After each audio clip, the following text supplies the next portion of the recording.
It's 5 o'clock Central and we're going to get started. Thank you for joining the AAN Trainee and Faculty Networking webinar series.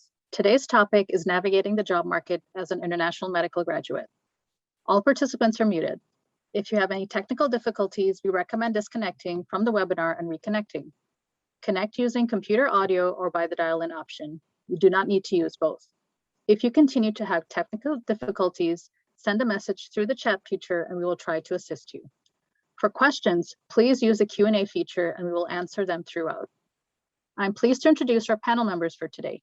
Our moderator is Dr. Abhimanyu Mahajan. Dr. Mahajan is an IMG.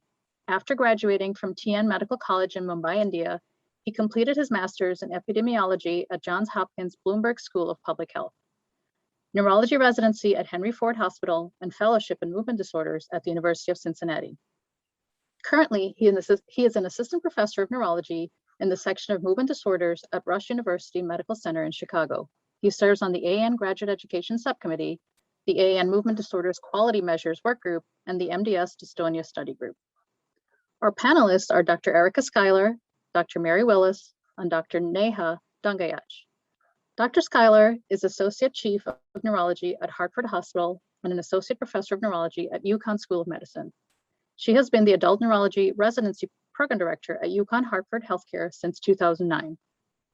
Dr. Schuyler has been involved in educational leadership activities with the AAN since 2016 as a GES member and a CNPD officer. She is involved in advocacy for IMG's workforce and immigration issues. She has presented educational workshops regarding immigration and IMG transition to US training in multiple forums, including at the AAN, AUPN, ANA, and ACGME meetings. Dr. Willis is an Associate Professor of Neurology and the Chair of the Department of Neurology at the University of Mississippi Medical Center. She is Associate Editor for the International Journal of MS Care and serves on the Executive Council of the Association of University Professors of Neurology. Her clinical interests are neuroimmunology and spasticity management. She previously served as Medical Director at the Mellon Center for Multiple Sclerosis Treatment and Research at Cleveland Clinic. Dr. Dungayach is the NSICU Fellowship Director at the Mount Sinai Hospital in New York. She also serves as the Director for Neuroemergencies Management and Transfers and Co-Director of the NSICU. She completed her residency at Case Western Reserve University in Cleveland, Ohio, followed by NSICU Fellowship at Columbia University in New York. Dr. Mahajan, I will turn it over to you. Thank you, Lucy. Thank you, everybody who's joining us here today. I know that this would be recorded and posted on YouTube, I believe, on the AAN channel. Before we get started, just something that might seem like a common sense piece of housekeeping, but I would strongly recommend that none of you take this as legal advice. This is just meant to be a conversation. Please check with your immigration lawyer. That's first. The second thing is that the purpose of this panel is to discuss job search and difficulties and challenges associated with a job search for current residents, current fellows on a visa. This is not intended to offer advice for residency applications. All right, without further ado, we have a list of questions here. Please feel free to post questions in the chat and we'll get to them as soon as we can. All right, so let's start first. I'm going to turn to Dr. Willis first and we'll go through to all the panelists. What would be your advice to somebody looking for a job who's on a visa and a resident or a fellow? Yeah, at first I want to say thank you for inviting me to be part of this panel. I'm so glad that the AAN is prioritizing this and giving us the opportunity to discuss.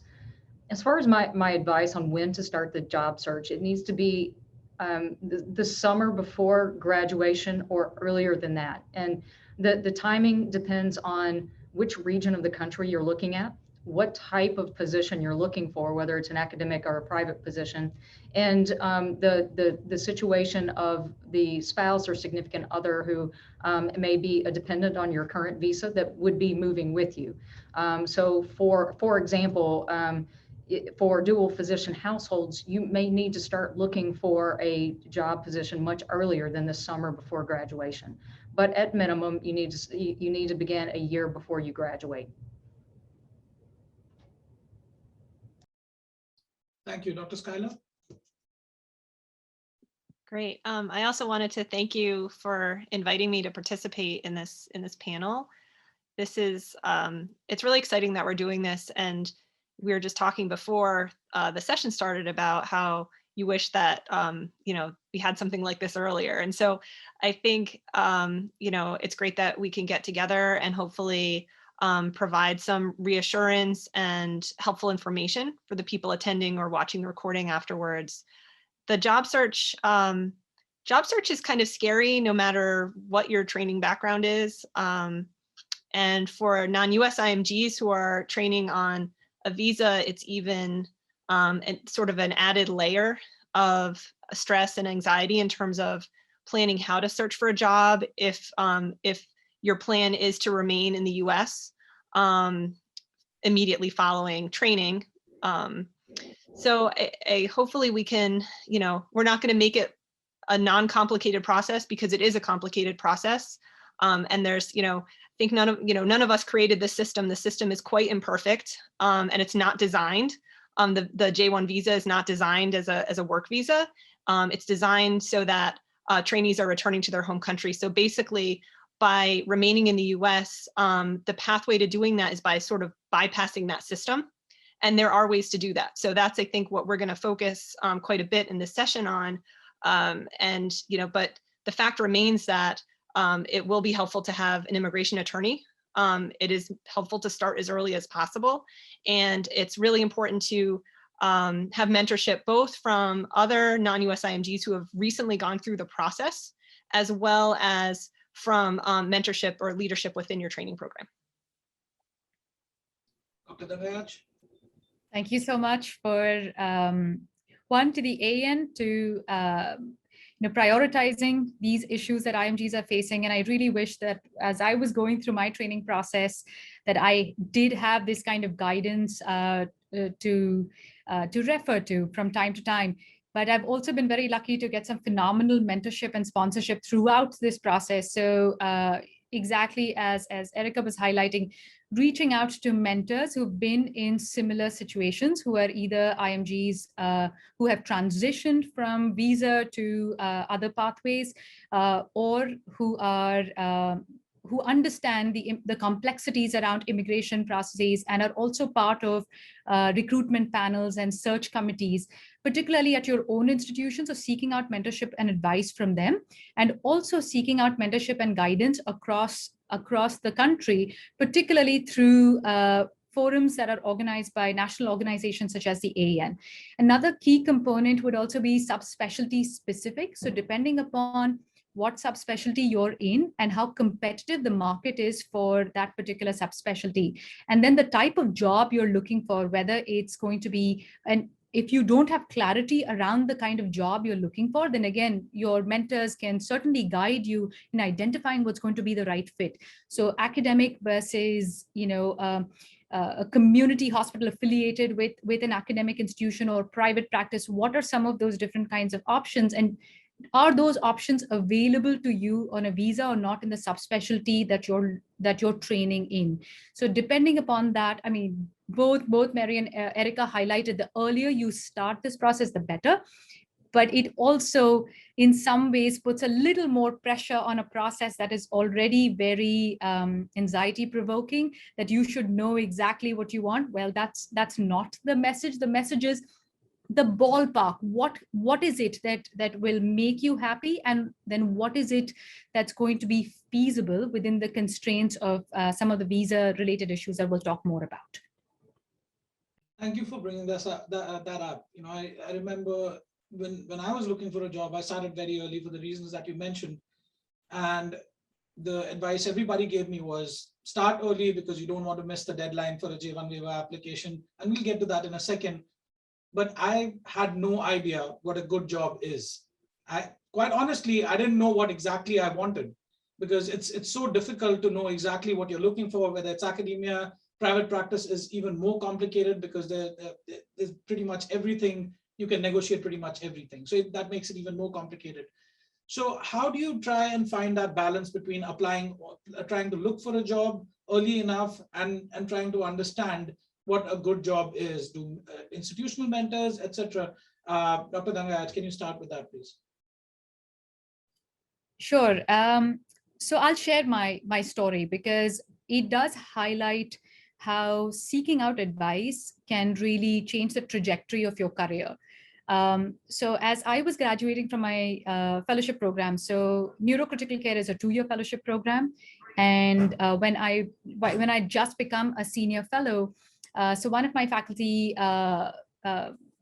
mentors, Dr. Sachin Agarwal, who's at Columbia, he's also on an O1 visa. And I spoke to him and I was really worried that I would not be looked upon favorably as a candidate who's on a visa if I'm looking for academic jobs, because my understanding was that J1 waiver jobs are not, are not academic. And where did I get that information? Hearsay.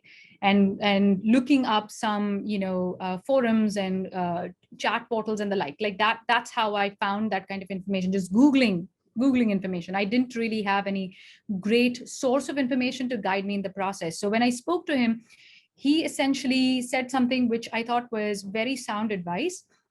If you want to stay in academics, then it doesn't matter whether, whether you're on a visa or not. As long as you're the candidate who fits the kind of job that an institution is recruiting for, but you've also got to be honest and upfront that, yes, I'm on a visa, then what are the pathways available to get recruited as a faculty member? And then most major academic institutions will connect you to the International Personnel Office. And the International Personnel Office will vet your CV and will guide you appropriately whether you qualify, for example, the kind of visa that I'm also on, the O1 visa, whether you're going to be a good candidate for that or not. So when should you disclose to a potential program that, I'm a candidate on a visa? It's not like I included that on my CV, but what I ended up doing during this process, I'd interviewed at a lot of great programs. Neurocritical care is a relatively small subspecialty and everybody kind of knows everybody. And as I was interviewing, I'd already known some of these folks for a while, either meeting them at national meetings or having interviewed with them previously for my fellowship. And it was very easy. The conversation was very easy. It wasn't difficult. And it happened. I had more detailed discussions during my second looks rather than my first look. My first look, I really focused on what is the job that they're looking for. Is this a good fit for me or not? I hope that's helpful. And that's why I went the O visa route rather than going the J1 waiver route. Thank you. I'm gonna shift the focus to Dr. Willis and flip the question. As a department chair, how early do you know that there's going to be a position available for a given year? Most of the time, I know a year to 18 months in advance. I have some idea of what I'm looking for over the next 5 years. And there are times that someone will reach out and they're planning a year and a half or 2 years ahead. And even though I may not be recruiting for that position at the moment, that's not too early to reach out. Sometimes it's just that, my open positions or my posted positions don't match up with what someone is interested in, but it's still consistent with the 5-year plan for the department. So just because you don't see a posted position, that shouldn't, if you're really interested in a particular program, that shouldn't stop you from reaching out. And I wanted to highlight something Dr. Dangayaj said about talking with your mentors about what it is that you want. When you're looking for a good job, a good job shouldn't be limited by your visa status. So don't settle for something that is not a good fit for you just because you feel an urgency to get a visa waiver. So spend some time really thinking about, what do you want in your career? Do you want to teach? What type of setting do you want to practice in? Do you want to do some research? So do spend some time thinking about what would be a good job for you, and don't let your need for a visa waiver or an O1 visa, don't let that keep you from pursuing the type of job that you think would be a good job. There are many different pathways to a visa waiver. There are many different pathways to looking for that particular type of job. And your mentors at your own program or through networks like this should be able to give you some guidance in looking for those positions. It helps me to know from the very beginning if someone will need a visa waiver, or I've had faculty candidates who are already on an O1 somewhere, and that O1 isn't transferable from one program to another. Our options are to sponsor the O1 at our own institution and then go waiver to H-1B to go through that process. Or we have residents who are graduating on an H-1B status, and we're looking at a different situation than a J-1 waiver. So it helps me to know upfront. And part of what I do in the first visit is I set up a meeting with the Office of International Services, because I know that those questions are on the top of the candidate's mind, and I want to put that anxiety at ease right from the beginning and get them expert advice from the people who navigate the process much better than I do. Thank you, Dr. Willis. That's really insightful. Dr. Schuyler, as an educator who's been leading this effort, and clearly, I mean, I envy your trainees because they have such excellent advice in-house. What would be your advice to your residents or fellows who are looking for a J1 waiver or looking for an H1B job? How do you guide them on approaching this? Sure. I mean, a lot of the times, the main decision they're making is, their fellowship choice, right? So it really depends on if they're doing a 1 or 2 year fellowship, right? Because the advanced time. So if they're planning on going into a 2-year, such as like neurocritical care. So if they're planning on doing a neurocritical care fellowship, then it's most likely they're going to be talking a lot with their fellowship director as a first-year fellow, and talking with other fellows there, because that's the time they're going to be in the process. And I still do advise some of my trainees will get in touch with me after the year after they graduate, if they are in a 2-year fellowship program, to get advice or tell me, they've interviewed at 3 or 4 places, and what, do you think this place will be good at getting them a waiver and things like that. And then it's mostly my trainees that are planning on doing a 1-year fellowship. So this is just happening right now. So this is the turnover week, actually. And so my PGY4s, who several of them are on a J1, have been interviewing for jobs over the past few months and are getting offer letters now. So so they're in the process of getting offer letters and considering job placements at the same time that they're leaving residency, moving, and starting fellowships. So it's really, it's a lot going on for them right at the same time that they're having a big transition. Some of them do stay and train in our programs, but not all of them. So it just falls like in the same couple of weeks that happens. So, my advice to them, sorry, I just like my window keeps switching around.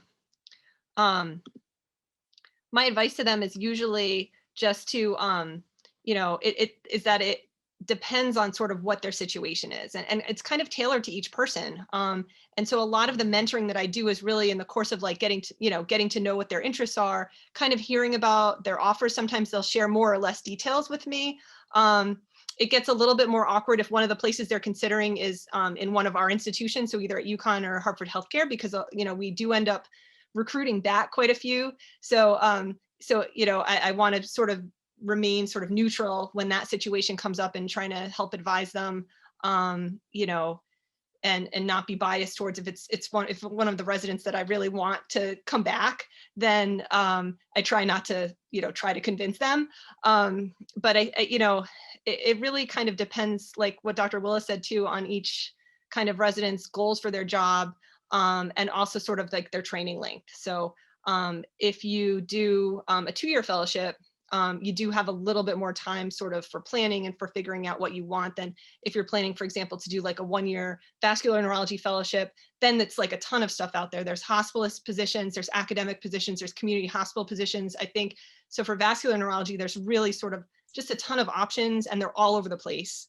And salaries are good, and a lot of them are offering waiver positions, as opposed to sort of some of the more subspecialties that are more affiliated with academic institutions and not as much in community or hospitalist practices. So I think it varies a little bit between kind of subspecialty choice as well as decision for sort of hospital-based employed versus academic, like university versus private practice, and so a lot of the times if I'm sort of advising somebody, we kind of talk about what the job would look like. Sorry, I hope that answers the question. No, that definitely answers questions, and more importantly, leads to more questions.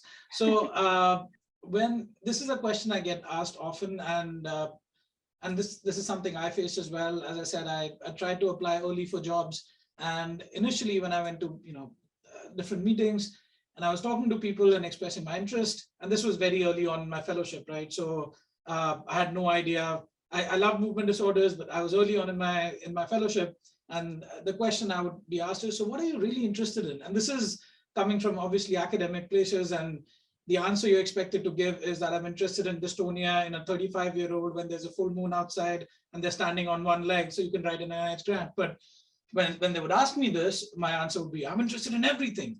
And so clearly, there is a sweet spot between knowing enough and not waiting enough. Do you ever advise your residents to go for a 2-year fellowship if they're really interested in a hardcore academic position where they're thinking of maybe not applying for grants, but a place that requires a very specific focus? Do you ever advise your residents to go for a 2-year fellowship just for that reason, knowing that the timeline of the visa process?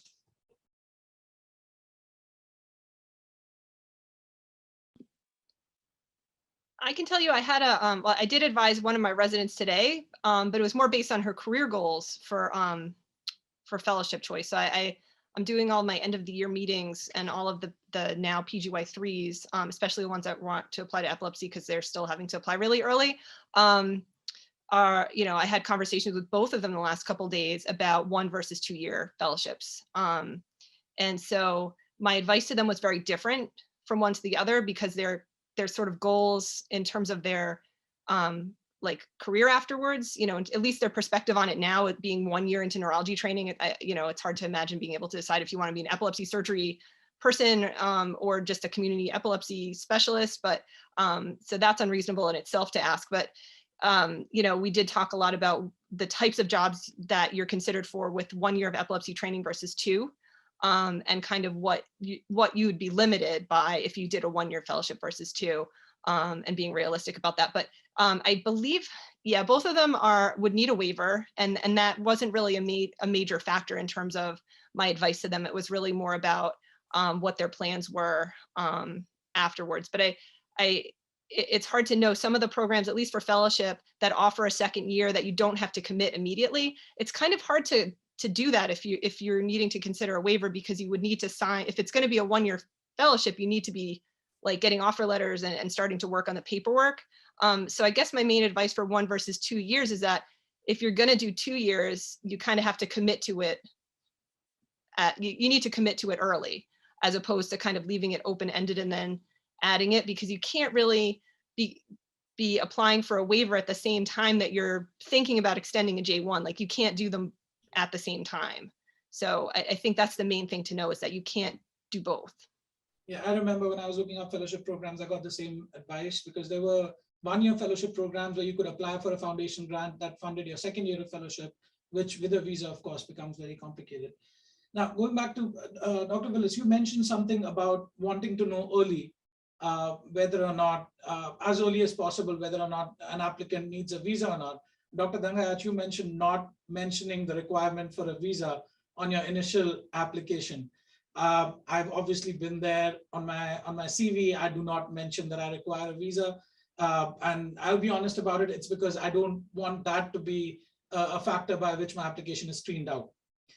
Obviously, nobody wants to mislead anybody. That's the worst possible way of trying to look for a job, especially in anything, but especially in academia. I can share.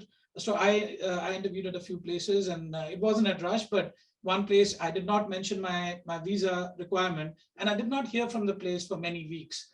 And then I got a job interview straight away. But I found out that the division head was kind of upset at me later on, because they thought that I was trying to bypass this process or trying to be sneaky or something. So that took a lot of work from me on the back end. So My approach now after that has always been to maybe not mention my visa requirement on my CV, but before you get invited for an interview, make sure that they know that a visa is something that they can do. Otherwise, you're wasting everybody's time and money.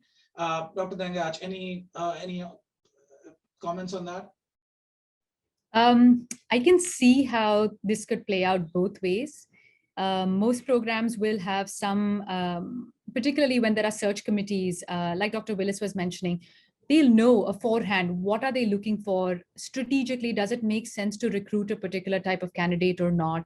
Are they looking for more of an academician or a clinician educator? Like what kind of profile, what kind of track are you really looking for? So having said that, as a candidate, you don't want to be screened out for a particular type of position, particularly if you really fit the bill.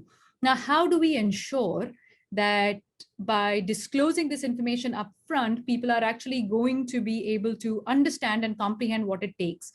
My personal experience has been most major academic centers, most of them, I want to say every place I interviewed at, and I'm so grateful for all the interviews that I was able to go to, both for my fellowship process, because that also led to a lot of job interviews. And I've stayed in touch with nearly everybody that I interviewed with, whether I ended up, eventually, like Mount Sinai was my first job, and I've been here for almost 7 years now. But what I noticed during this process, it's also those personal relationships that you might already have with people, or when your mentors make those phone calls on your behalf, they're vouching for you as a candidate. So I benefited a lot from that kind of support, mentorship, guidance, sponsorship. So I would highly recommend that you speak to your mentor who's going to vouch for you, particularly for programs that you're really interested in, even before you go for these interviews. Of course, after you go for the interview and you debrief with your mentor or mentors and you realize, okay, this wasn't what you expected it to be, I don't necessarily think disclosing or not disclosing is it's a matter of personal preference as well, but also getting guidance on how do you think, asking your mentor this question, how do you think the program that I'm applying to perceives visa applicants or who are on a visa? How comfortable are they with it? How experienced are they? And most of the times, your mentors will know the answers to these sorts of questions. So, in my case, all the programs that I had interviewed at had a lot of faculty who were already on visa. So in some sense, I already knew like it's not going to be a problem. So I got lucky in that respect for the kinds of jobs I was looking at. But that may not always be the case. And like you mentioned, Abhimanyu, the experience you shared, and by no means does anybody ever want to be in a position where you are not being the person that you're not projecting your candidacy in a manner that is honest and open, and including your visa status or your marital status, etc. I think those sorts of things are important, and one way or the other, they're also going to lead to a more meaningful career opportunity. And by meaningful, I mean not just that you're signing with a place and it's a job. I'm talking about ongoing relationship building and leading to more opportunities as you continue to grow at a particular place. Yeah, I mean, not only is it unprofessional and a strict no, it's also terrible strategy to lie. It's terrible on all accounts. Dr. Willis, a question for you. You mentioned you should look for a job early, and not just focus on posted positions. How does one start looking for jobs? If I'm a fellow, and let's say I don't have good mentorship, and my mentor says, well, why don't you look for jobs, and once you're closer, just let me know and I'll see if I can put in a word or something like that. How do I go about looking for a position, both in either in academics or in private practice, or both? Yeah, that's a great question, and you can find some postings online, obviously through the AAN Career Center, and then many graduates now, or residents nearing graduation work with recruiters, fellows nearing graduation work with recruiters. That's another avenue of finding jobs, and the recruiters will very often know positions that programs may have that are not posted. And then there's word of mouth through your relationships at other programs. For example, one of the faculty candidates that we've interviewed here just heard by word of mouth that we might be looking for someone sometime in the next couple of years, and reached out because he had a colleague that he trained with years ago that is working here. So I mean, your relationships that you've built during training and that your mentors have can help you identify positions that are not posted. If you've met someone at meetings that you've made a connection with, so now meetings like the AAN, the ANA offer opportunities to pair up with mentors that are not at your institution. I mean, it's a 10 to 15 minute mentor-mentee conversation, and those are good relationships to build. And very often, reaching out to that mentor that is not your usual career mentor in your program can be a source of identifying positions that are not yet posted. So there are many different avenues. A lot of it is word of mouth, using your relationships. There are various job boards where you can see posted positions. And then again, many recruiting firms that work with programs, whether they're community hospitals or academic programs, will know a couple of years in advance when a program might be looking for someone, but not necessarily have something posted. Thank you. I can share from my own experience as well. I think this was at the Philly AAN. I think I randomly walked up to Dr. Hall, Deborah Hall, after she gave her 8 a.m. talk on finding the right mentor. And I basically walked up and said, I'm looking for a position, interested in dystonia. Ended up speaking with 7 people over 5 hours during that week, and then got invited for an interview. And this happens more often than not. So I can't stress enough on the importance of meetings and face-to-face interactions. Dr. Schuyler, any input?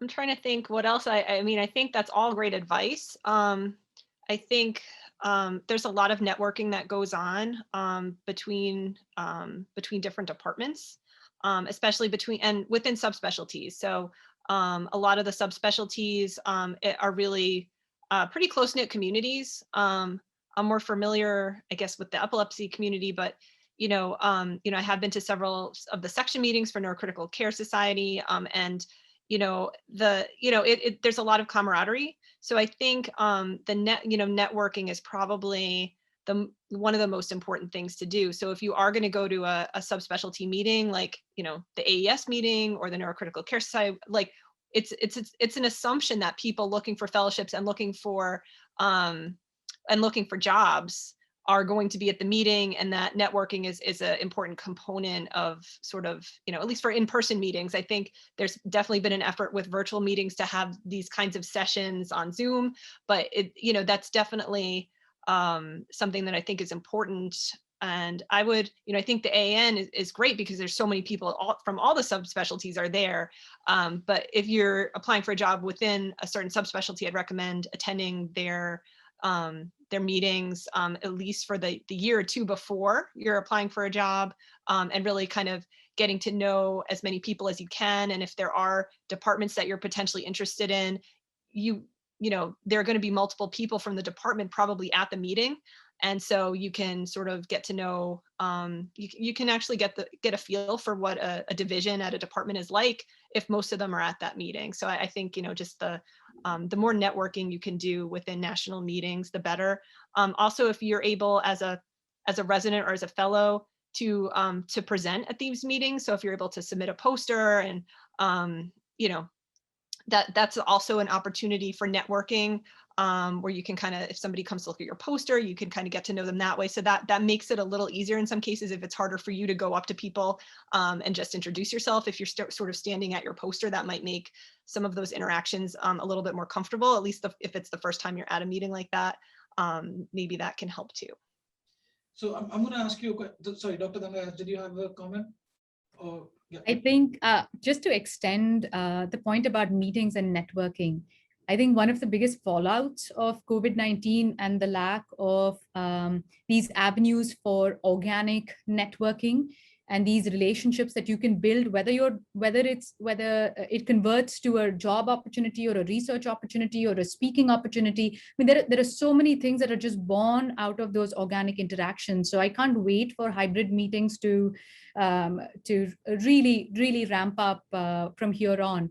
However, not being afraid of putting yourself out there. What do I mean by that? Essentially, exactly what you just said, Abhimanyu, about, you attended a session and you didn't think twice about, I'm just a trainee, or I'm an IMG and I'm a trainee. How am I going to walk up to this person who is so well known in the field and just kind of ask, this is what I'm interested in.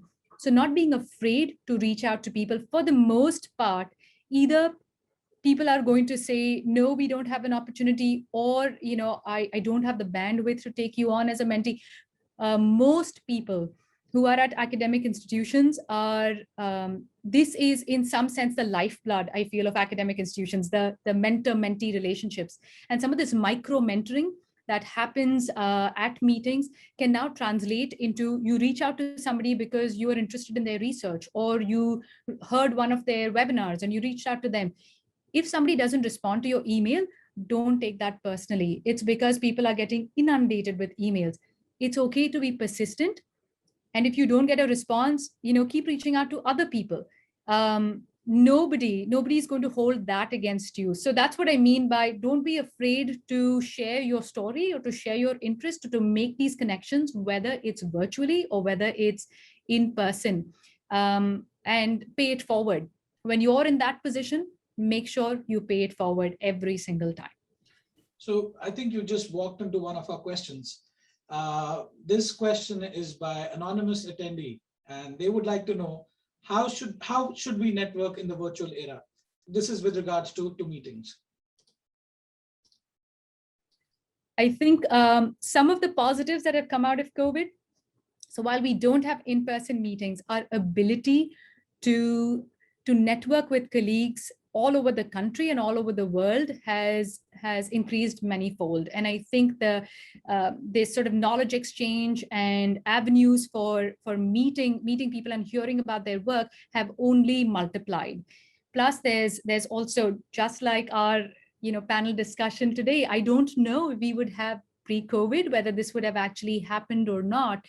And the fact that we're discussing it and it's going to be available in a recorded format for people to refer to. I mean, these are great examples of how you can get access to content and who are content or subject matter experts, for example. And then finding out their contact information, or the AAN, the Neurocritical Care Society, the ISC, the ANA. I mean, several organizations have put in so much effort now in connecting mentors to mentees, or even sending out open calls for, hey, sign up for this mentorship forum. And if you're a mentee, I'll give you another example, which is very non-traditional, a social media example. There's #NeuroTwitter. And there's this, Neurology Match 2021, Neurology Match 2022. And the sheer networking that was born out of this hashtag that grew organically and connected a bunch of people who were obviously very, very scared of going through a process in the midst of a pandemic. So my advice on leveraging social media for networking and micro mentoring opportunities, research collaborations, etc., is make sure that you have a professional profile on social media. If you are using social media accounts that are, that are for personal use, try to bifurcate those two. The reason why I say it's important to bifurcate those two, because the kind of content that's going to get pushed to you, or the kinds of accounts that you should follow, the conversations that you should get involved in, they're very likely going to be very different. And if you're going to engage in multiple social media platforms, then have some consistency, whether it's your picture, whether it's your description, making sure that you're consistent.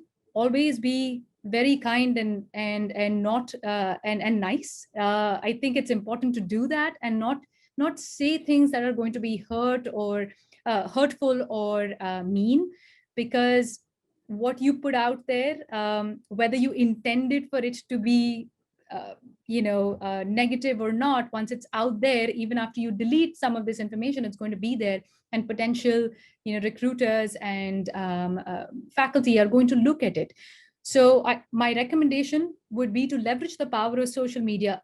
A lot of major medical organizations, academic departments across the country, our journal does a fabulous job, the AN podcast. Like, if you did not know who to reach out to, these are great avenues to start looking at who you could potentially reach out to.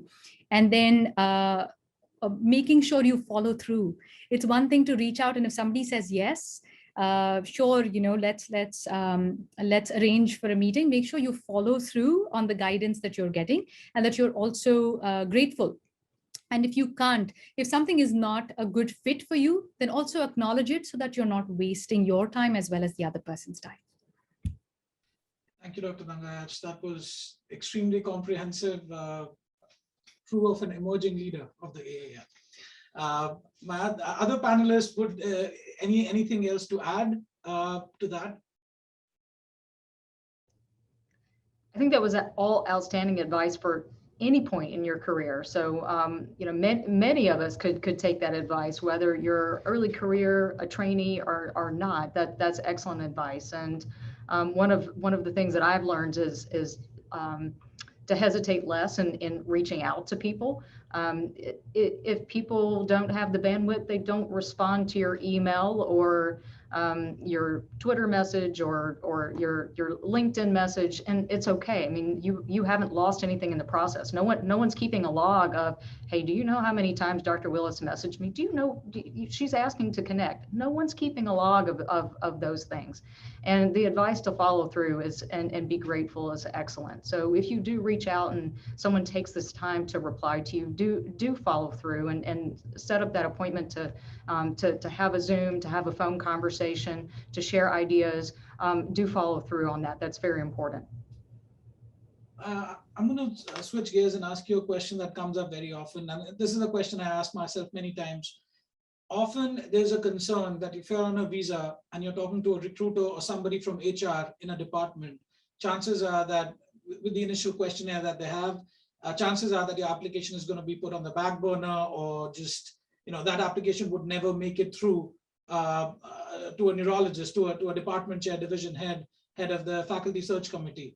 Is that true? And would you recommend that somebody who's applying for an academic position through a recruiting firm or through HR also send you an email separately telling you that you've applied, that they've applied for such a position?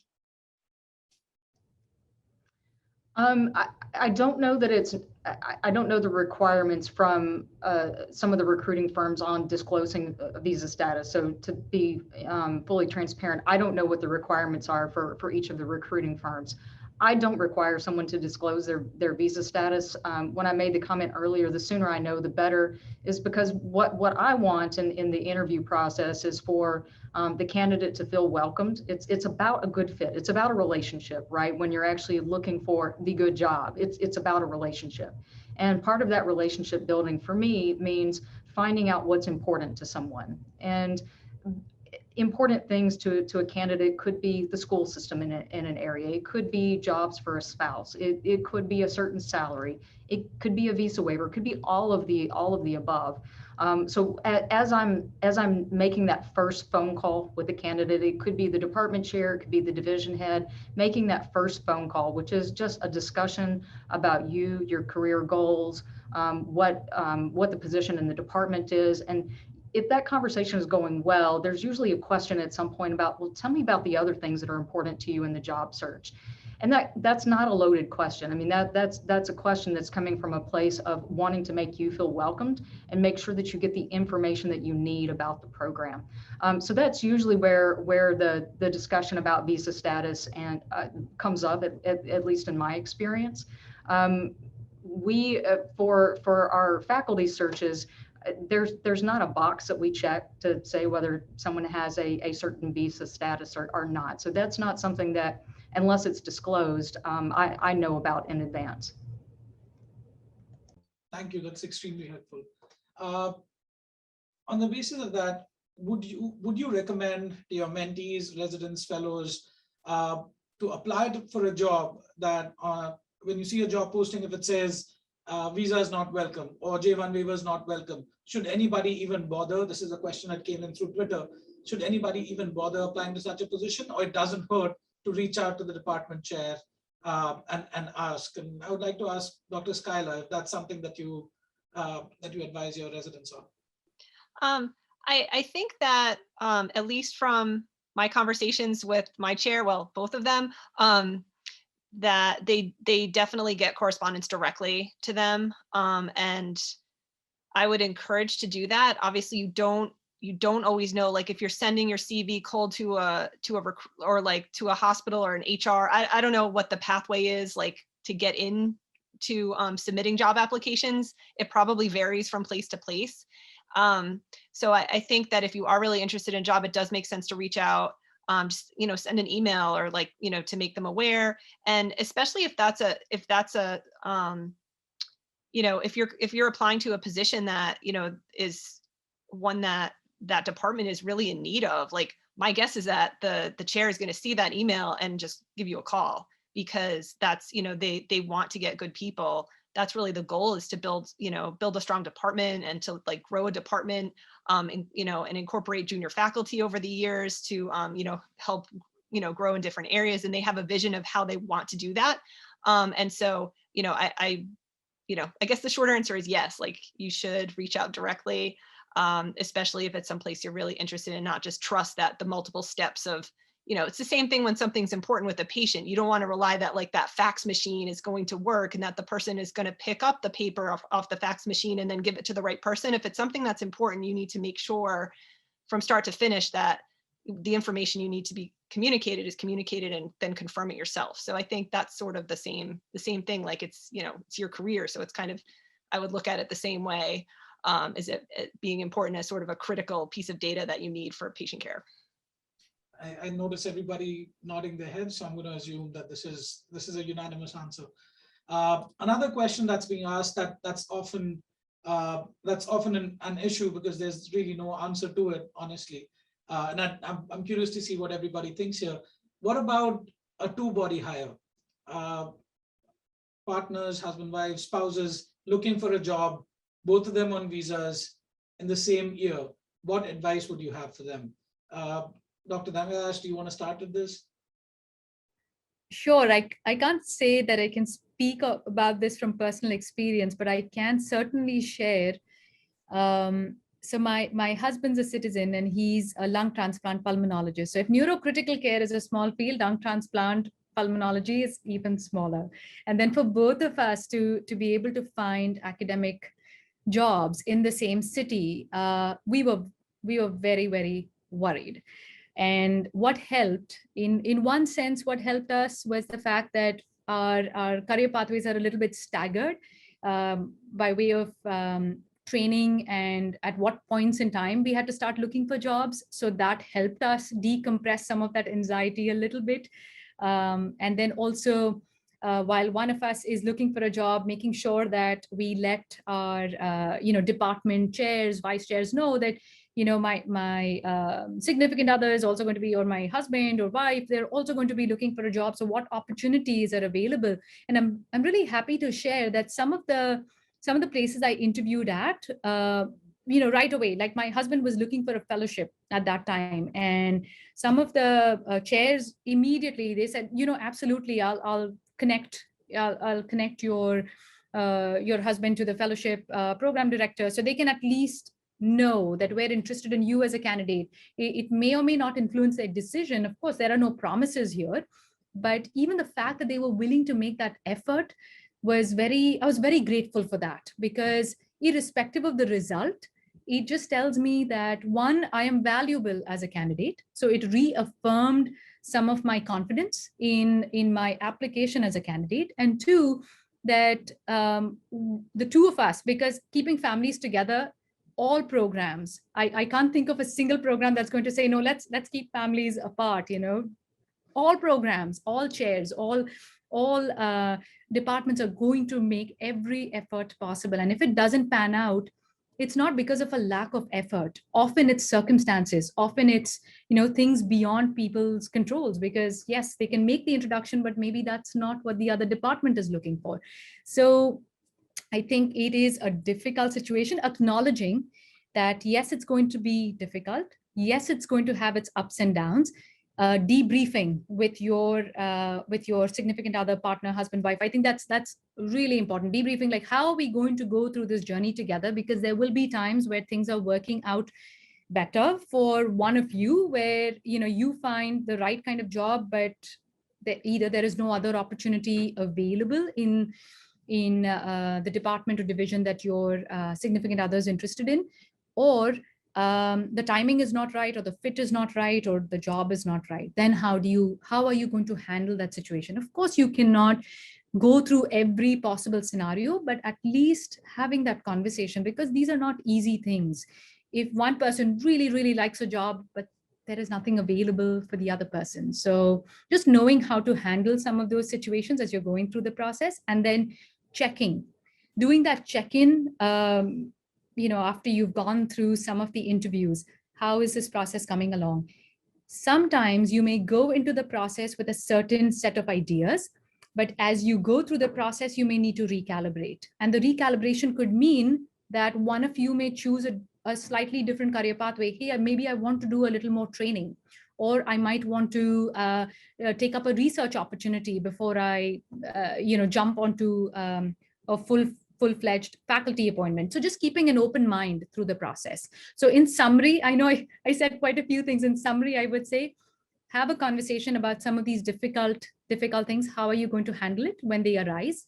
Seek advice from people you trust, debrief, recalibrate during the process as well. And don't be disheartened if things don't work out the way you intended for them to work out, because there's something better in store. So I'm going to take this question and lead it to a different question. We all know, and if some of the attendees don't know this, the J1 visa waiver process is also a complicated process. The most commonly used mechanism for the J1 visa waiver process is the Conrad 30 program, where each and every state gets 30 spots per year.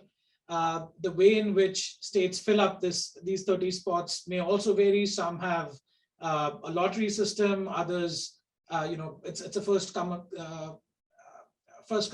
first serve basis. Others give you a deadline to apply till, and then they evaluate all the applications. And to just to keep things fun, these processes can change every year. So for two people who are looking for a job in the same city, is there any merit in picking a state that historically, understanding that there's no crystal ball and every year may be different, is there any merit in picking a state first and then deciding on a J1 waiver option? Dr. Scala, Dr. Willis?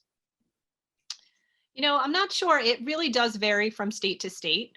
So there may be certain states that, if I think it's probably good to have, so the data is not widely available. So that's the first thing. You can't just go and do a Google search and see how each state fills their 30 waiver spots from year to year.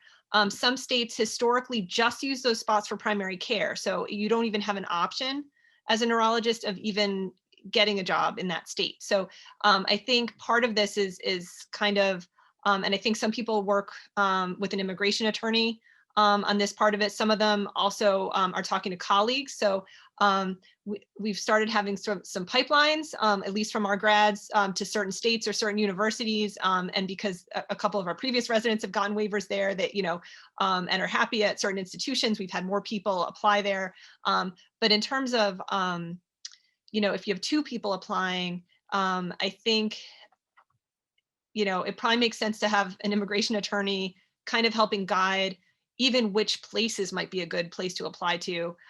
Certain states will use more of their spots for specialists, and some use it more for primary care. And then, like you said, some states will pick by need within their state, and some don't. Some do a straight out lottery based on the number of packets that they have, and then they'll on a certain date, pick 30. Some do first come, first serve. So, and like you said, it can switch from year to year. So especially if you have two, it's more complicated. So I guess maybe focusing the job search on states that historically, and I say historically meaning like within the last couple of years, because they change so often. I mean, Connecticut switched like 3 times in 5 years in terms of their process and in terms of how you turn in the application. So it's important to, maybe focus your efforts on states that historically do take specialists, focus on institutions that do have expertise in obtaining waivers. So I think that's important too. You don't want to mess around with an institution who's never applied for a waiver. There's a lot of paperwork on the institutional side in terms of if you're using a flex spot, and a certain number of sort of like a checklist of things that the institution has to go through in order to even put together a successful waiver application for a candidate. So I think focusing your effort on states, or not even cities, I don't know, but like focusing on states that typically are accommodating specialists and have a track record of taking neurologists being successful, and also looking at institutions that also have a track record on being successful in hiring and being able to successfully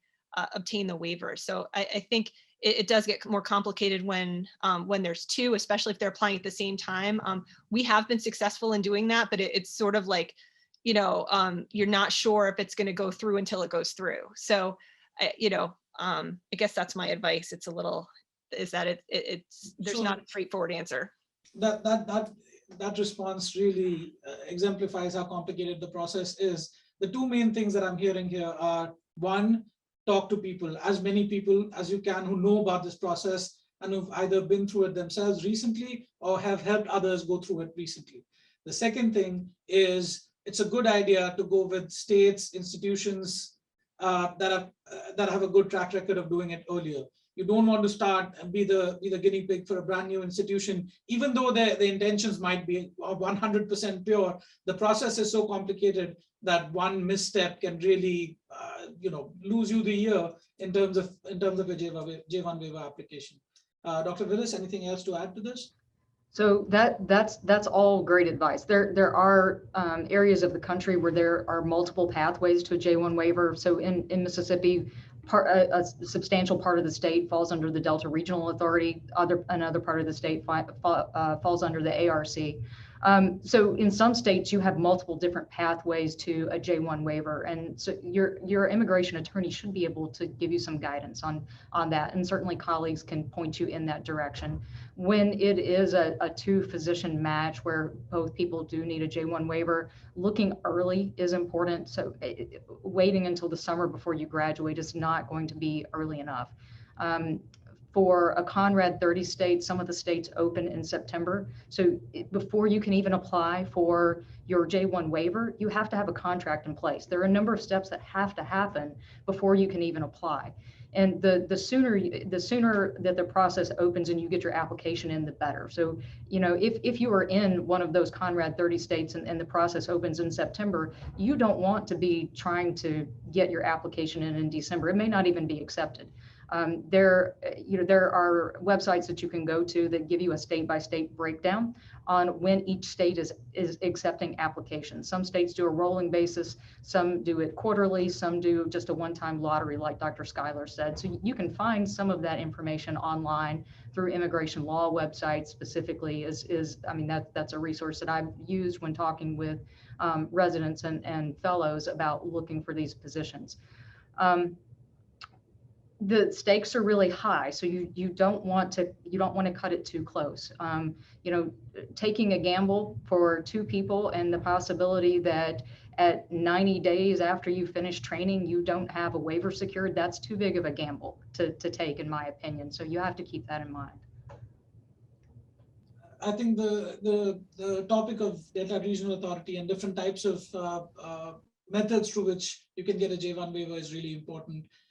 Even within the state of Illinois, Southern Illinois it comes under the Delta Regional Authority. And the good thing about that is that there is no cap on the number of spots you can get every year.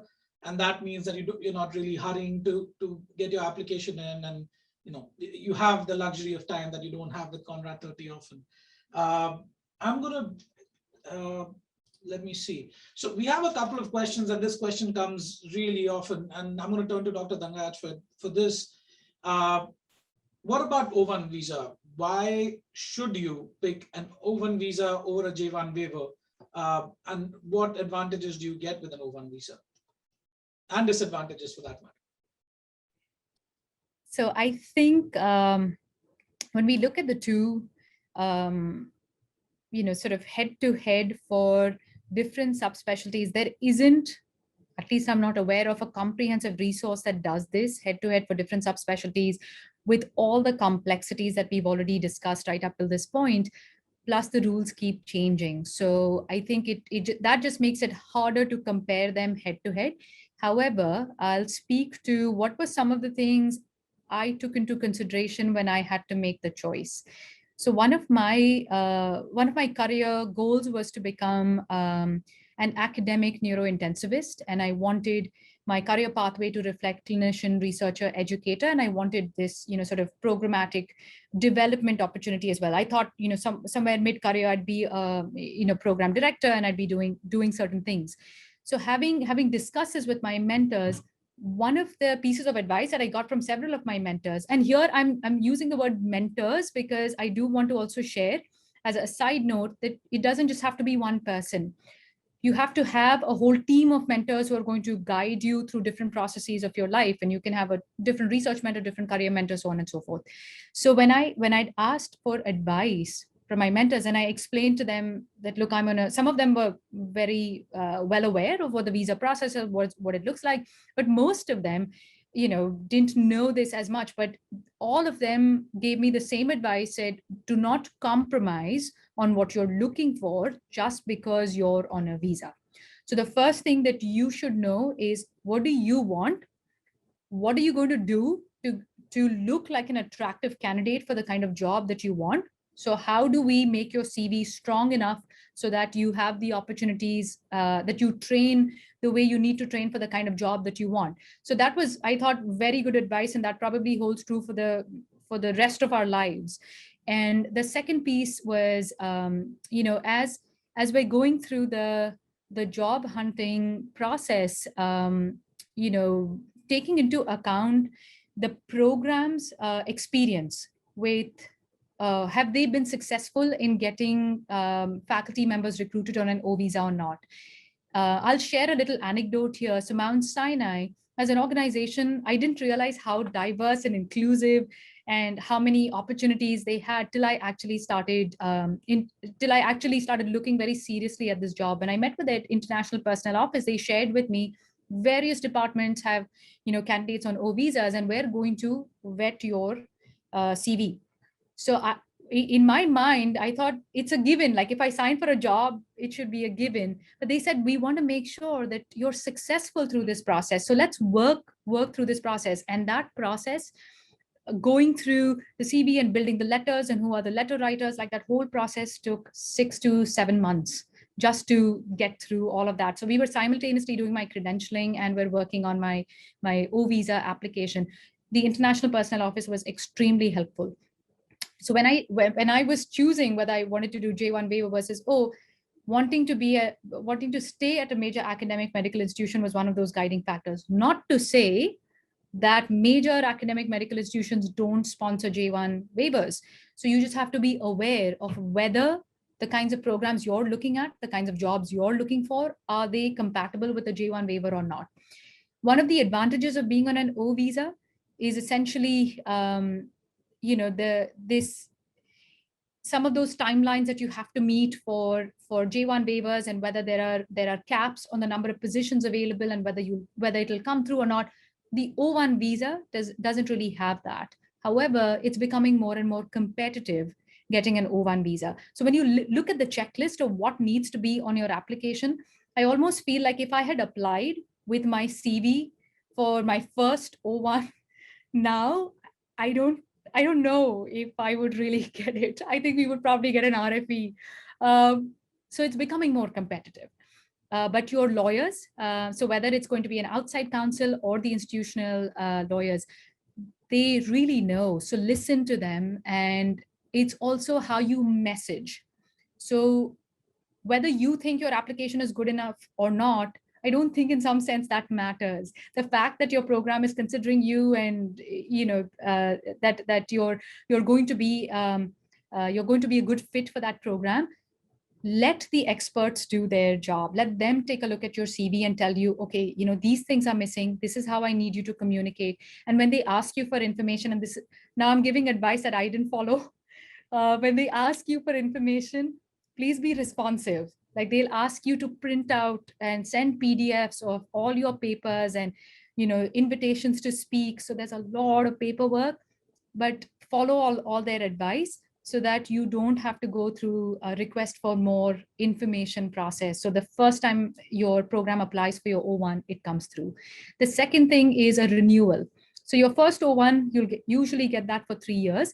The renewal mostly will end up being year to year. So every single year, you'll have to apply for a renewal. So that, in my mind, is a little bit of a disadvantage. Some programs do a longer renewal as well, but just being aware of the rules, stay in touch with your international personnel office, and they'll give you the most up-to-date information.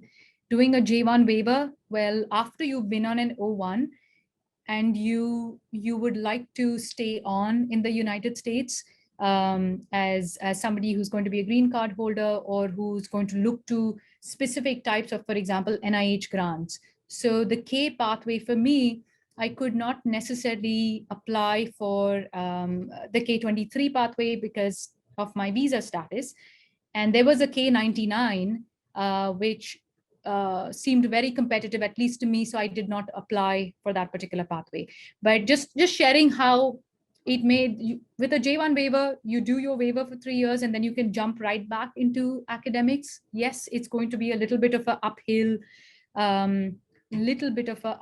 battle if you're coming from a non-academic setting to an academic setting, or from a semi-academic setting to an academic setting, depending upon how competitive your field is. So I hope that sort of answers. I know I didn't give you very clear sort of delineation, O versus J1, but in my mind, there really isn't. I think it's very individual, program, and subspecialty specific. I would just say Dr. Dangaj is being extremely modest. Her CV was amazing when she applied for an O1, and obviously it's amazing now. One takeaway I would say from that is that please don't assume that your application or your CV is not good enough to get an O1 visa. It's just by the fact that you're a neurologist means that in terms of visas, you're already in the top some percent of people in the country. So talk to an immigration attorney. A lot of them are willing to review your CVs literally for free, and a lot of them can really help you. Dr. Schuyler, J1 waiver versus O1. I think my take on this is going to be a little bit more discouraging than both of yours in terms of picking, in terms of O1 versus a J1 waiver. And I'm just going to be realistic about that. So the whole purpose of the O1 visa, by definition, is a visa for people showing extraordinary ability. And I think when Customs Immigration evaluates, the applications for visa, the first question for the O1 visa is this a Nobel Prize winner? So that's, I was told by an immigration attorney that that's actually question number one. And if no, then they go to the rest of the questions. So this is a visa that's designed for the cream of the crop, top of their field candidates. So that's the definition for that visa.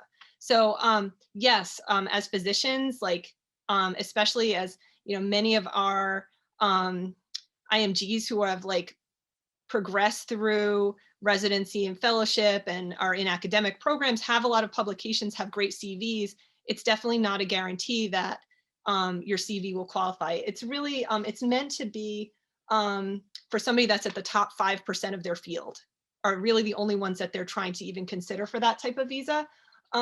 So in terms of the type of CV, like we were talking about, they're looking for things like awards, national speaking engagements, things that as a trainee,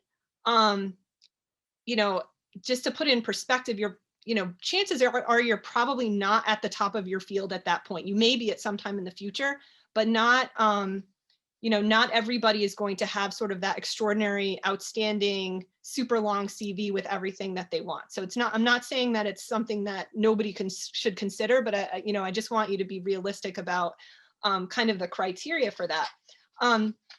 In my conversations before with immigration lawyers regarding this topic specifically, their recommendation, and this is about 2 years ago that I last had this conversation, but the recommendation at that point was that an O1 is a great, and depending on the state too, and depending on the institution, but for a majority of the people that they're advising in this position, they're really just recommending O1 if the J1 waiver is not possible, or they were unsuccessful at getting it. So let's say there's a lottery, they pick the 30 and they're like number 31 or whatever, and then they really are looking for a way to stay, or to have that position. That an O1 potentially is a way to do that. But then there are other positions, like we were talking about, that it might be an institution where you're not in a vicinity, or you're not in a place or in a state that typically gives their 30 Conrad spots to specialists. So then what are the options, right? So then that might be an institution where O1 is the more common type of visa, and that they do have a better sort of success rate with that. There's definitely variability. So I don't want to completely discourage, but I want it to be like a little bit less encouraging of the O1, but it's certainly possible. At our institution, Connecticut does have a lottery at this point, and fortunately, the last couple of years they've only had like 28 applicants, so all 28 just get it, and they find that out early. So it really hasn't swayed people from taking a gamble. It's not a gamble at all.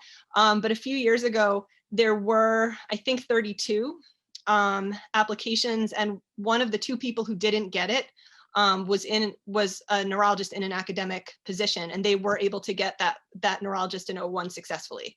So it can still work out, but I just, I think it's not a sure thing. So I wouldn't kind of bank on that. And there are some other differences just in terms of, like sort of more like detail kind of differences between what you can and can't do on one or the other. I won't get into that now. I have some slides on that, but I won't bore you with the nitty gritty details about it. Thank you. So basically, 2 key points. One, O1 can be a really good resource for you if you don't get your J1 waiver a given year, and obviously you want to stay on in the country. You can apply for an O1 visa and maybe apply the following year. If the institution is in an underserved area. The second thing is, if you are, again, a 2-body hire, it's possible that both of you won't get a J1 waiver, so one of you can be on an O1 and kind of stagger it and go from there. I know there are a few institutions that get a fixed number of J1 waiver spots per year, and they may hire people on an O1 and then in subsequent years try for a J1 waiver. On the other hand, I think this might be a little bit confusing for people. So if you're on a J1 visa, you have to do, if you're on a J1 visa, you have to go through a J1 waiver or return to your home country for 2 years before you can apply for permanent residency or an immigration intent, before you can be a permanent resident in the country. There is one way through which you can go from a J1 to an O1, to an O1 to a green card, which is through an HHS waiver through the NIH, which is extremely, extremely complicated. Trust me, I looked into it, and just coming up with the application for that takes about, I don't know, 18 months to 2 years. And then it's deliberated upon by people who are experts in your field. And the idea is that the institution has to justify that you leaving for 2 years is going to be of catastrophic proportions to the program that you're leading. And that really is a very difficult thing to show to experts who are experts in your field. Dr. Willis, anything else to add to that? Yeah, I want to add that one of the big disadvantages of the O1 is that, like you mentioned, there's not a direct path to permanent residency. I mean, it is a very temporary visa. That after 3 years, you do have to do renewals every year, but there's not a direct pathway. So if at some point you do want to move forward with the application for permanent residency, you have to go through a very rare process, or you do at that point have to go through a J1 waiver process and transition through the more typical pathway. So that's one of the biggest disadvantages. That makes it somewhat limiting if you're not going to be in the same place for a long period of time. If your intent is, to get a job and maybe stay there for a few years, and you're not thinking about permanent residency, then it may be a good option to renew that year after year. But that's one of the biggest drawbacks about the O1 in my experience, is there's no direct pathway to permanent residency. One of the questions that we had, so O1 sponsoring institute, does it have to be underserved like a J1 waiver spot, or can it be any teaching organization? Well, that's an easy one. It can be any teaching organization. It does not have to be an underserved institution.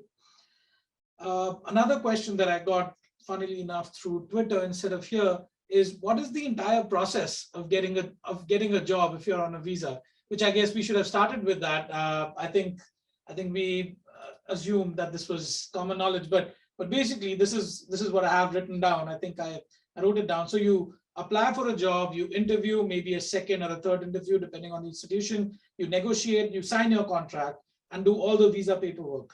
Now, this has to be done before the J1 waiver.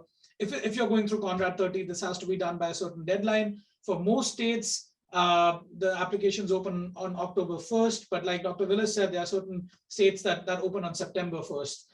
And then the process varies, whether it's a rolling application or it's just a one-day thing, depends on how competitive the state is. Once you apply, then you wait. You probably want to keep yourself busy, because otherwise you'll drive yourself crazy waiting. This is not by personal experience, of course. You wait for the approval by the state, and then by the Department of State and USCIS. Once your J1 waiver is approved, you apply for an H1B visa, which then you wait for it to get approved, and then you can start. If you are on a J1 going on an H1, you do not need to leave the country and re-enter to start a job. If you're on a J1 and going onto an O1, you do need to leave the country, get your visa stamped and re-enter. At least as of right now, those are the rules. I don't know if they're going to change in the future. I hope this did not discourage you from pursuing the career that you want to pursue. Anonymous attendees asking this question. I just realized we only have 14 minutes.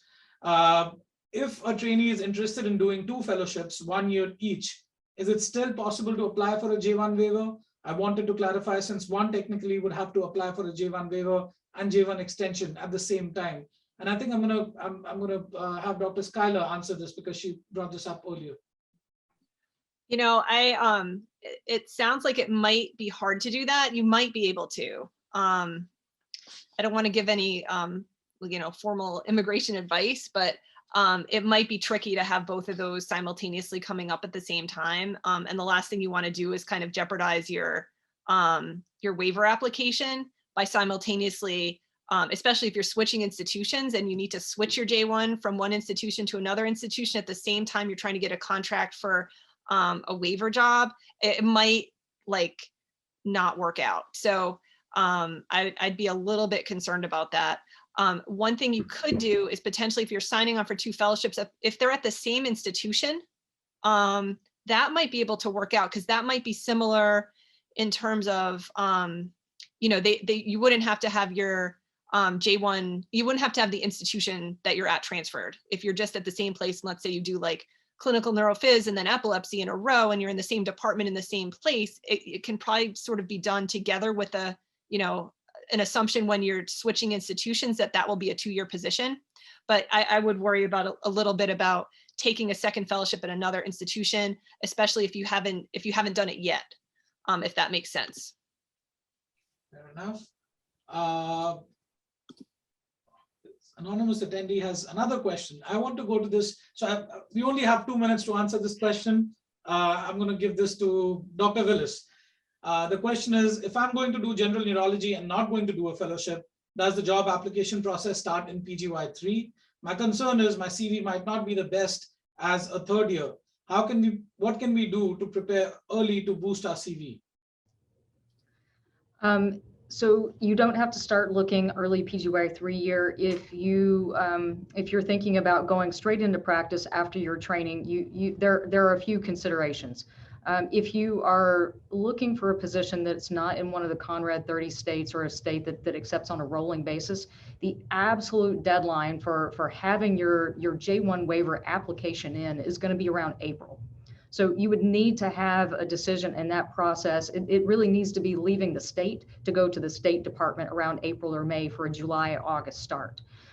You have the option, if you're planning to sit for your board exam, of having a J1 extension to cover through the time of your board exam. And I believe the ECFMG still has instructions in the form for doing that on their website. So if you are scheduled to sit for the board, you can extend your J1 to stay in the country until you've taken your board exam. So that gives you a little bit of leeway, but absolutely the last minute that you should have that J1 waiver application in is around April. Other than that, it gets very tricky and makes us nervous about a July or August start for you.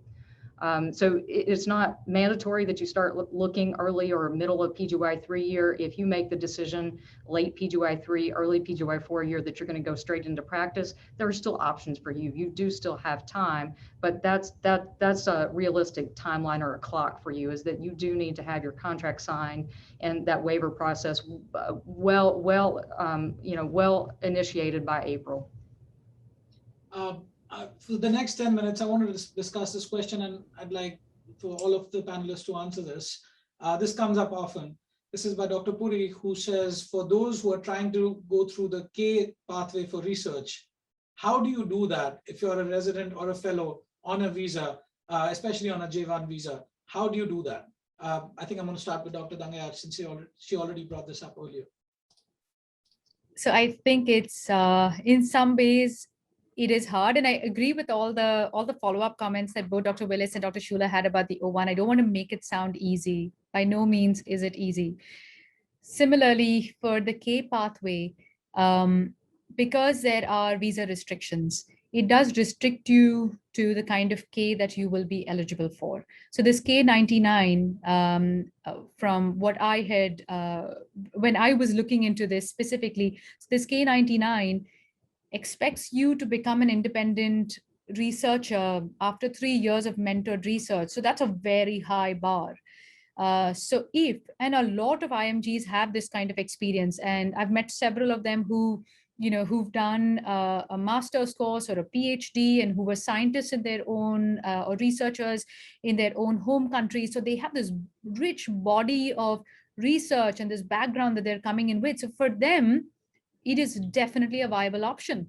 But for people who have taken the traditional linear trajectory where, you go to med school and then you go for residency and your fellowship and you're applying for a job, it might not really be the right fit for you. So it depends upon knowing your strengths and how much.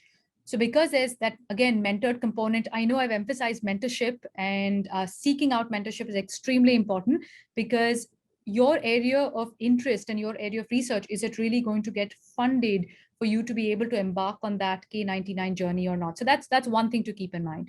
The second piece is, so why do you want to do a K? And for me, when I was asking this question to myself, why do I want to do a K? Of course, there is that prestige component, NIH grant prestige component. That's one component. But the second component was, I want to learn how to do research. I want dedicated training in certain types of research methodologies, which I don't have access to otherwise. So what I ended up doing was, I went to my departmental chair and I said, I essentially shared with him my dilemma. I said, I'm on a visa. I don't qualify for the traditional K pathway. I don't qualify for the internal institutional, KL2 or previously K12, but I don't qualify for that. And I really want to get dedicated training in clinical research methodology. So what are my options, and how do we pursue this? And of course, he asked me to, give it deep thought, and what kind of program do you want to develop? Why do you want to do this? And he was very kind and sponsored my master's. So I ended up doing my master's in clinical research at Mount Sinai, as compared to, doing it at another institution, because that's the other thing you should always look into. what kind of training do you want? Is it subsidized at your own institution? Are there other mechanisms besides the K that you can take advantage of and still get what you would have gotten from the K? And a second sort of follow-up, I know this is not on the K pathway, but to augment your research and to get some sort of startup fundings, you could totally negotiate that depending upon your profile. You could negotiate that as part of your, sign-on package. I did not do that because that was not the kind of, career pathway I was fully committed to. I wanted certain other things in my career pathway, but asking for that, and if you want startup funds, applying for foundation grants. I think the AN has a tremendous portfolio. They're very competitive. I've applied and haven't gotten it, but just sharing that, look into foundational grants, because foundational grants can be a stepping stone to your R01. So you may not need to go down the K pathway. You can still do everything that you want and then directly apply for your potentially an R01. Yes, I think the background on this is that for a K award, you need, outside of the K99 RO, the Kangaroo Award, for a K award, you need to be a permanent resident of the United States. For any R award, you do not need to be. Dr. Willis, Dr. Schuyler, any comments on this? Dr. Willis, anything? No, that was a very thorough summary, and I agree with having a conversation about why do you want to do this, and thinking about, are there other ways to achieve that goal? All right. I think that might have been our last question. We have 5 minutes to spare. I just wanted to add from the previous question we did before this. I think it was asking also about having more things on your CV to be able to get a good general neurology job. And I just wanted to encourage you to not really worry as much about that. As long as you have strong clinical performance in residency, then, in terms of, especially if it's a private practice or community hospital job in an underserved area, people are desperate to hire people. I mean, there are areas that, do not have a neurologist for their hospital or for their county. So if those are the types of jobs you're looking for, I think joining a practice, especially if you find a nice group of people, if they see that you are a strong clinician and that you're a nice person when they meet you on the interview, they will be desperate to hire you. So I wouldn't be too concerned about sort of having more things on your CV because it's earlier in training, you don't have as many posters and things like that. I wouldn't worry too much about that. Yeah, absolutely. The demand is far more than the supply, to be crude about this. So it's not a question of you finding a job. It's a question of you finding the job that fits best with what you're trying to do. We only have 3 minutes, and there's a question here. Is there a J1 research waiver? Not that I know of, but I don't know. That question hasn't come up for me yet, so I don't know the answer to that. So if we're talking about sort of the Conrad 30 program, so for the H1B, to get the waiver that way and through these other ways, the purpose of those programs are to provide healthcare in underserved regions. So those are primarily clinical positions, and you're committing to a 3-year full-time position for those areas. So but in terms of having one that's more for research, the answer is no, not in these types of programs, because these are really geared towards hiring doctors in underserved areas of the country. That's sort of the purpose, although the flex spots make it so that many institutions that aren't necessarily located in a county or a city or an area that has that many underserved patients, they're still able to document that they're taking care of underserved patients who are traveling to that institution. And by that way, that's how they're able to get those positions approved in academic departments. So just to make a short question with a long answer. No, but I think that's really important. And that could be another discussion, of course. Each of these questions could be an hour-long discussion. But I think it's also important to look at this from the standpoint of inpatient versus outpatient jobs. I think inpatient jobs, it's easier to document one FTE, one full-time equivalent of clinical practice. Outpatient, you're in clinic. That's pretty much it. So, well, with that, I think I think we can wrap this up. Thank you so much to all our panelists for this wonderful discussion. Thank you for taking out 90 minutes of your time. All of you are extremely busy, so we really appreciate it. And that's it. Thank you.